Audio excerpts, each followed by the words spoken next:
бір ай бойы бір айтқым келген нәрсе бар еді. Енді мысли вслух накипело, если честно, шынымды айтсам. Кешегі бір жазуды оқып, сториске қойған едім. Соған байланысты. Түсінесіздер не екен. Бір ай бұрын мен бір жаназаға бардым да. Бір ай ма сәл асып кеттім әйтеуір. Таныс кісі, ол кісінің бір 4-5 баласы бар. Әйел жесір қалды, қайтыс болды, жас кетті. Үлкен қызы мысалы тұрмысқа шығып, енді шыққан кезі.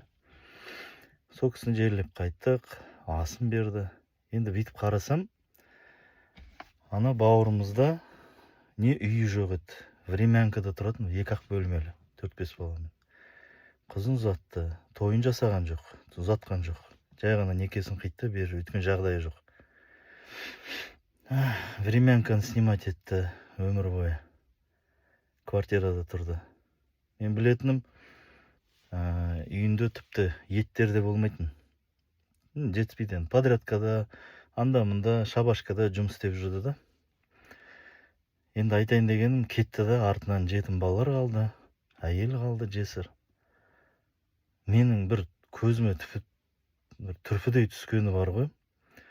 Ана жаназадан болсын, одан кейін берілген астан кейін қатты жүрегіме батқаны, бұл кісілердің үйлерінде тамақ жоқ еді.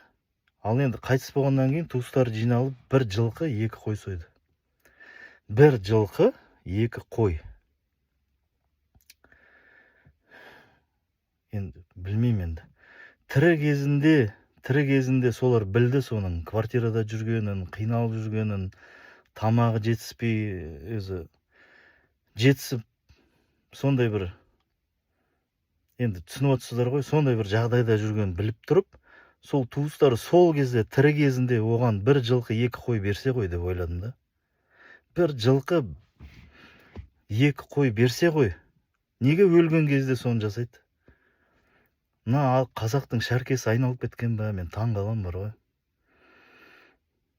Өлгеннен кейін кімге керек ол жылқы? Кімге керек ол 2 қой? Соны тамақтандырған, жан-жақтан келген 100-150 адам ет қалды, қалған таратып берді. Ол мұқтаж адамдар емес, ол келгендердің бәрі. Сол семья, сол күйеуі қайтыс болған, сол семья мұқтаж еді. Сол тірідей, сол аста бермей қойсын соны. Қайдан шыққан бір бәле, 307-сін беріп жатыр, 40-ын беріп жатыр, сосын жылын беріп жатыр. Өткенде естіп жатырмын, 40-ын берейін деп жатыр деп. 40 әлі болған жоқ. Тағы да мал солай енді жатыр туысқандары. Ей, айналайын, қазағым осындайды қашан қоясыздар, айналайындар. Тірі кезінде сол жылқы мен 2 қойды сол семьяға неге бермедіңіздер? Қазір неменеге соны жасап жатсыздар? Өлген кезде. Тағы да соны сойып, ас беріп жатсыздар. Айналайындар, сол тағы да сойып жатқан малды тірідей сол семьяға апарып беріңдерші. Сондай шылқып өліп тұрып жатсаңдар, сондай бай болып жатсаңдар, ақша жинап, жылу жинап, асарын жасап, сол жетім жесірлерге неге үй сап бермейсіздер? Бір жылқының өзі 700-800 мың теңге, 2 қойымен общий 1 миллион теңге. 1 миллион теңгеге шалғай жерден бір жерден жер алуға болады. Асарлатып ана жерде фундаментін салуға болады. Ақырын 1-2 жыл тағы да көмектесіп, тағы сол 307-сіне, 40-на, жылына кететін ақшаның бәрін жинап, сол ақшаға кішкентай времянка салып беруге болады сол семьяға. Неге біз сондаймыз? Мен соны түсінбеймін. Жаман болып қайттым да. Семьяның жағдайын білем да. Бірақ сондай нәрсені жасап кетіп отыр. 5 теңге керек жоқ сіздердің сол сойған жылқыларында, сиырларында, қойларында. Алла тағаланың алды. 5 теңге керек емес. Ешқандай сауап та жоқ, мен сіздерге айтайын. Ана бейшара сол жетім жесір қалған семья ғана сорлап қалды. Сол желінген ет барлығы сол жеді, тістерін шұқыды, жесе тісіне кіреді, жемесе түсіне кіреді деп кетті олар. Ал семья аш қалды қайтадан. Кому это надо, айтыңыздаршы? Вот қашан мына миға, бізге қазаққа мына миға сият, біз, мен таң қаламын, миды тез жібергім келеді кейде. Сондай нәрсені көріп. Неужели сол адамдарға көмектесуге болмайды? Сол туыстары жиналып, айналайын, қазағым, не болып кетті сіздерге? Біздерге не болды? Неге біз сондай нәрсені жасап жатырмыз? Тірі кезінде соларға көмектеспей, өлгеннен кейін асыр салып ана жерде ас дайындаймыз. Сол қызын ақшасы жоқ болып ұзата алмады. Иә? Ал бірақ қаншама асқа 150-200 адамға ас берді. Сол жинаған анау ойбай бауырымыздың, ағамыздың қызы тұрмысқа шығып жатыр. Ұзата алмай жатыр екен. Көмектесейікші жігіттер осы деп. Бауырлар бәрі жиналып, сол асқа кеткен ақшаны сол қыздың мысалы ұзатуына соны жұмсауға болады ғой. Неге өлгеннен кейін соны бейшара Құран бағыштап жарайды. Үйде де бағыштаса болады. Қабіріне бар бағыштаса болады. Бір қойын сойып, соның етін алып, жетін жесірге таратса болады. Сол тірі жылқыны сол кісілерге беріп, биесін бе, сауып болсын, 2 қойын берсін. Қаншама азық болады ана кісілерге. Міне жылу деген осы, бұл не істеп жатырмыз біз вообще? Мен таң қалам, не істеп жатырмыз біз? Біз жан жаққа неге қарамаймыз, неге біз ойланбаймыз, мына миымызбен неге ойланбаймыз? Тілде бар да ділде жоқ деген рас екен. Ділде, мына жүректе жоқ бізде қазір бар ғой. Таң қалам мен. Осындай жағдайға жеттік қой, осындай жағдайға жеттік. Не болды бізге қазаққа?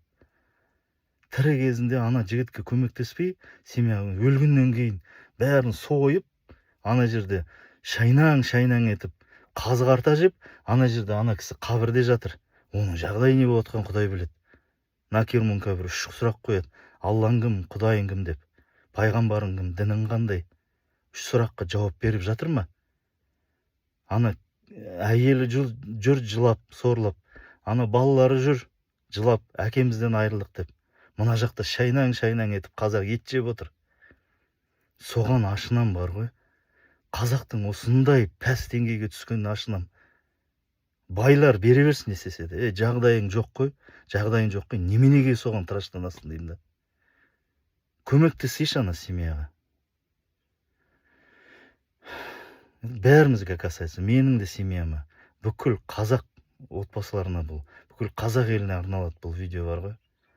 Оянайықшы, мынау масқара болып отыр да біздің жағдайымыз. Той анау сырап. Муфтият қанша айтып жатыр, сырап қылмаңдар, ас берген кезде жай қарапайым қылыңдаршы деп. Қасық қоятын жер жоқ асқа барсаң.